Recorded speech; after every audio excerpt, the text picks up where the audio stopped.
What's going on, guys? Today I want to talk a little bit about this new Marvel movie, The Fantastic Four: First Steps. This is the 37th film in the Marvel Cinematic Universe and is the second full reboot of the Fantastic Four. This is also a franchise that it seems like Hollywood has never been able to get quite right. The first live-action version of the Fantastic Four was set for release in 1994, but this film was never actually released to the public. It was supposed to be a simple, fun, low-budget film, but the producers decided they were much more interested in keeping the rights to the characters than releasing a good movie.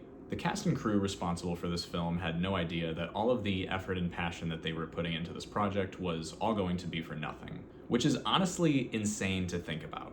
The rights were later acquired by 20th Century Fox, who produced two films in the early 2000s. I personally think both of these movies are pretty bad, with some of their biggest problems being a lack of engaging storytelling as well as some pretty questionable acting. I mean, you broke up with me, right? Are you kidding? No. I distinctly remember you walked out my door. Ergo, I was ready for the next step. You weren't. Ergo, I walked. I think it was a little bit more complicated than that. I just wanted to share an apartment. What was so complicated about that? The franchise would then be rebooted again in 2015 with the infamous Fant 4 Stick, a movie that somehow manages to be even worse than everything that came before it. Director Josh Trank wanted to make a film about personal trauma and body horror, and as it turned out, the two did not mesh very well together when trying to make a big-budget superhero movie. Not to mention that the whole thing is extremely gray and devoid of color. It looks like something that Zack Snyder would make.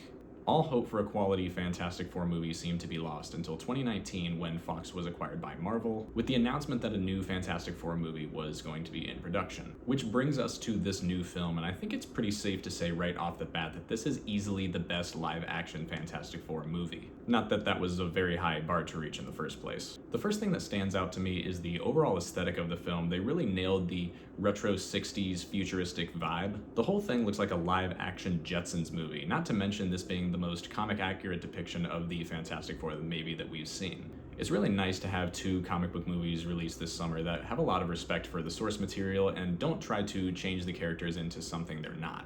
I think Pedro Pascal does a pretty good job as Reed Richards. With as many projects as Pascal has been cast in over the past few years, I think it's pretty easy to feel this sense of Pascal fatigue, but I think he actually does a pretty good job here. He essentially plays this genius whose mind always diverts to science to solve any problem that he might have. I really like Vanessa Kirby as Sue Storm in this movie as well. She really is the glue that kind of holds this whole family together, and she has this way of bringing Reed Richards back to Earth when his mind has been running amok. I'm not too familiar with the work behind the actors of Johnny Storm and Ben Grimm, but I think they are both pretty solid here as well.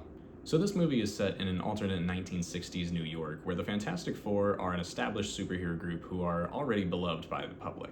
It's announced at the beginning of this movie that Sue Storm is pregnant with Reed's child, and there's this big feeling of excitement with everybody getting ready for a new baby in the Baxter Building. But when a nearly immortal alien comes to Earth, the Four are forced to make a choice that could save or destroy the world. I actually didn't know that Ralph Ineson was cast as Galactus here. I remember his performance in 2015's The Witch being excellent, and he does a very good job here as well. I do think this movie could have given us a little bit more of an explanation behind Galactus as far as who he is and where he comes from, but I think this deserves an exception because all of the scenes with Galactus in them are honestly really awesome. He's thankfully not just a planet-sized cloud like he has been in the past. I would say that my biggest issue with this film is that it feels overall a little bit too cut and dry for me. Like, you could pretty much just summarize this movie by saying Fantastic Four have to stop Galactus from destroying the world or taking their child. The film tries to explore different themes like family and teamwork, but I just don't think it does a ton to really set itself apart from a lot of other successful Marvel movies. But overall, I will say that I think this movie was still very entertaining. After the past 5 years or so of mostly questionable superhero releases, it's nice to see both Marvel and DC release a couple films that have a lot of love for their legacy characters. Despite it being a little too straightforward for me, I think a lot of people are still going to have a really good time with this one. For me, I would put this movie about B tier. Once again, thank you so much for watching, guys. Please like and subscribe, and I will see you in the next one. Peace.